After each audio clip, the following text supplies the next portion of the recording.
Чернорук мечтает лично убить тебя и обрести славу.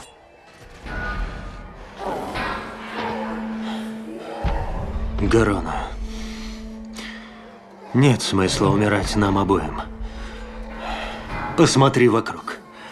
Мы окружены. Но если ты убьешь меня, у королевства будет шанс.